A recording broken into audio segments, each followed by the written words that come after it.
स्वागतः छात्राः, welcome to गिरवाणवाणी। आज आपण बघूया वर्ब्सचा वापर कसा करावा संस्कृतमध्ये। How to use verbs.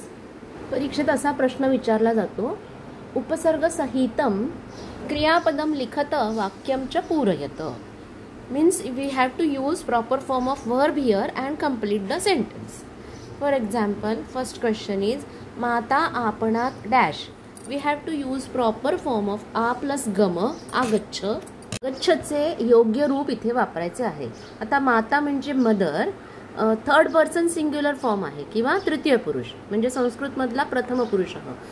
So answer is आगच्छति।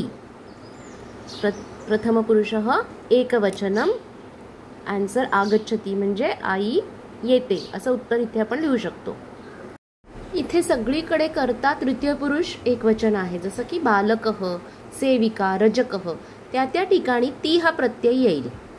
Since everywhere subject here is third person singular, that is mother और अ बॉय और अ मेड सर्वेंट। रजकः मीन्स वॉशरमैन, धोबी, इसीलिए ती प्रत्यय आएगा यहाँ पर। आता पुढचं वाक्य आहे बालकः देवं डॅश। प्र प्लस नम वापरायचे। प्रणम म्हणजे नमस्कार करणे। सो आन्सर इज प्रणमती। बालकः देवं प्रणमती।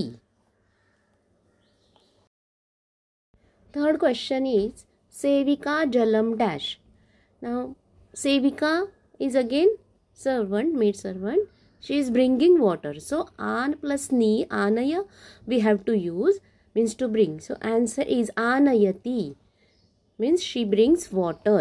Next is रजकः वस्त्राणि dash। प्र plus क्षल, प्रक्षाल means to wash. So he washes the clothes.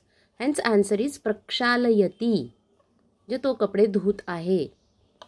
Next is आचार्यः विद्यालयात dash। निर plus गम, निर्गम means निघून जाणे।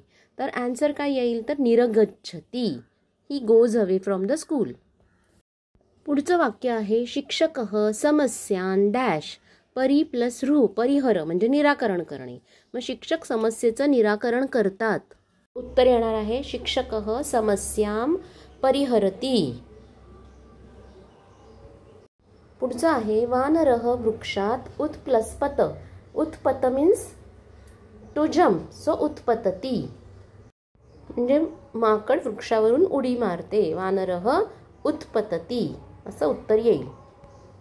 पुढचं आहे बालः जननीं डॅश। अनु प्लस रू, अनुसर means to follow. Child follows her mother, so answer here is अनुसरती। बालः जननीं अनुसरती, मूल आईचे अनुकरण करते। अशा प्रकारे तुम्ही ही रूपं वापरू शकता। समजून अशा प्रकारे वाक्य सोडवल्यास हा अभ्यास सोपा होईल। Thanks for watching and like and subscribe my channel.